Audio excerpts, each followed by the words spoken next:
الظاهرين الإسلام على الأديان وعلى درجة الذين أبلغوا القرآن في الإكرام وصلى الله تعالى على خير خلق الذين نبي بعده محمد وعلى آله وأصحابه وأتباعه أجمعين إلى يوم الدين. اعلموا أن الدنيا دار الفناء والغرور والآخرة دار البقاء والسرور مذكور لحق القيامة والصراط والنشور. ألا يكون على الله حق فلا تغرنكم الحياة الدنيا ولا يغرنكم بالله الغرور. أعوذ بالله من الشيطان الرجيم. ألهاكم التكاثر حتى زرتم المقابر كلا سوف تعلمون ثم كلا سوف تعلمون كلا لو تعلمون علم اليقين لترون الجحيم ثم لترونها عين اليقين ثم لتسألن يومئذ عن النعيم. يا أيها الناس اتقوا ربكم إن زلزلة الساعة شيء عظيم يوم ترونها تذهل كل مرضعة عما أرضعت أمر الحمام وترى الناس سكارى وما هم بسكارى ولكن عذاب الله شديد. ويوم ينادي الملك الجبار لمن الملك اليوم لله الواحد القهار. أحسن الكلام كلام العلام كل نفس ذائقة الموت ثم إلينا ترجعون. إنه تعالى جواد كريم ملك غفور رؤوف رحيم.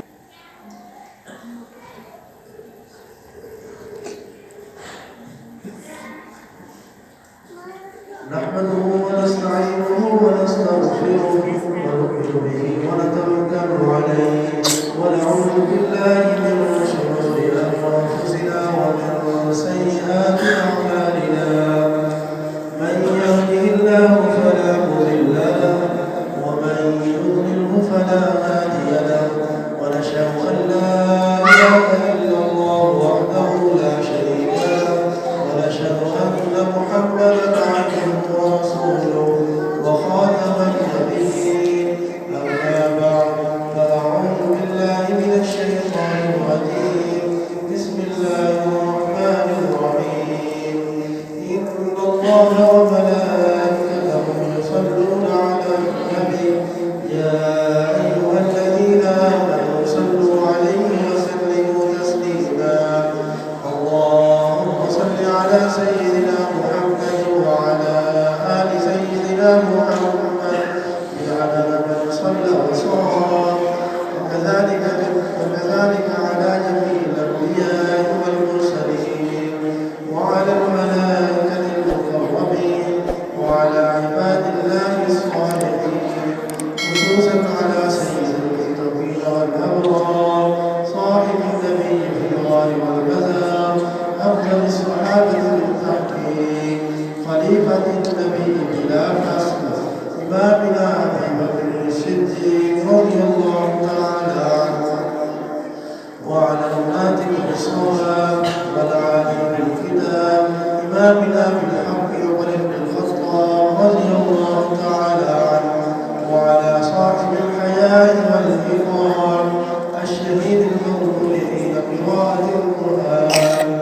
إمامنا عثمان بن عفان رضي الله تعالى عنه وعلى صاحب السيف والقضاء ناشد العلم والهدى إمامنا علي بن أبي طالب رضي الله تعالى عنه وعلى السيدين السندين السعيدين أبي محمد الحسن وأبي عبد الله الحسين رضي الله تعالى عنهما وعلى السيدات الطاهرات الأربع بنات النبي زينب ورقية وأم كلثوم وفاطمة وعلى أهل بيته المطهرة خصوصا على خديجة وعائشة وحفصة وأم حبيبة رضي الله تعالى عنها والباقين من العشرة المبشرة وعلى أمين الحق بالإيقاع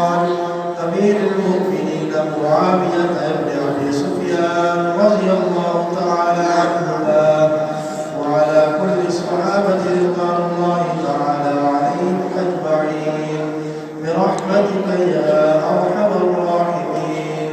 قال النبي صلى الله عليه وسلم: الله الله في أصحابي لا تتخذوهم من بعدي غرضا، فمن أحبهم فبحبه أحبهم، ومن أبغضهم فببغضه أبغضهم.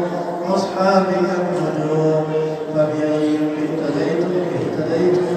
تعالوا عباد الله واعبدوا الله، إن الله يأمر بالعدل والإحسان وإيتاء ذي القربى وينهى عن الفحشاء والمنكر والبغي يعظكم لعلكم تذكرون.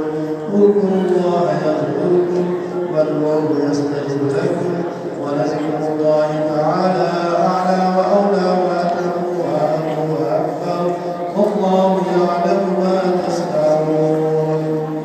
سفر رسول الله.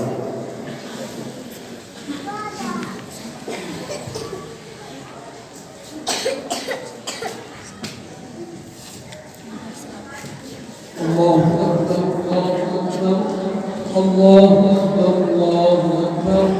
أشهد أن لا إله